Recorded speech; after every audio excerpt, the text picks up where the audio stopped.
నమస్తే, నేను మీ Sampath Kumar. Welcome to A6 TV. Telangana రాష్ట్రంలోని హైదరాబాద్ వేదికగా అంగరంగ వైభవంగా ప్రారంభమైన మిస్ వరల్డ్ పోటీలు తుది దశకు చేరుకున్నాయి. కొన్ని గంటల వ్యవధిలోనే విజేత ఎవరో తేలనుంది. నేడు మిస్ వరల్డ్ పోటీల గ్రాండ్ ఫైనల్ నిర్వహించనున్నారు. దీనికోసం హైదరాబాద్ హైటెక్స్లో భారీ ఏర్పాట్లు జరుగుతున్నాయి. ఫైనల్ నిర్వహణకు సర్వం సిద్ధమైనట్లు అధికారులు తెలిపారు. ఈ క్రమంలో మిస్ వరల్డ్ విన్నర్ ప్రైజ్ మనీపై ఆసక్తికర వార్తలు వినిపిస్తున్నాయి. మిస్ వరల్డ్ పోటీల్లో పాల్గొనేందుకు సుమారు 110కి పైగా దేశాల నుంచి సుందరీమణులు తరలివచ్చారు. వీరిలో గ్రాండ్ ఫినాలేకు 40 మంది కంటెస్టెంట్లు ఎంపికయ్యారు. వీరిలో నుంచి ఒకరు మిస్ వరల్డ్ కిరీటం దక్కించుకోనున్నారు. విజేతకు మిస్ వరల్డ్ కిరీటంతో పాటు కళ్ళు చెదిరే ప్రైజ్ మనీ కూడా లభిస్తుంది.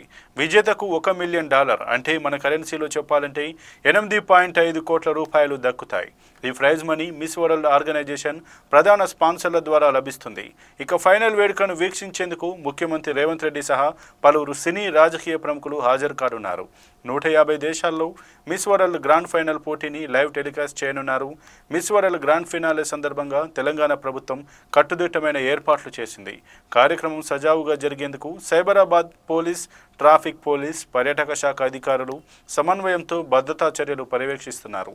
మిస్ వరల్డ్ గ్రాండ్ ఫైనల్ పోటీలో భాగంగా రెడ్ కార్పెట్ ఈవెంట్ ఈరోజు సాయంత్రం 5:30 ప్రారంభమవుతుంది.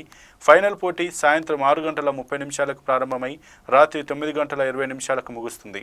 ఇక ఈ గ్రాండ్ ఫినాలే కార్యక్రమాన్ని వీక్షించడానికి సుమారు 3,500 నుంచి 4,000 మంది అతిథులు హాజరయ్యేలా ఏర్పాట్లు చేస్తున్నారు.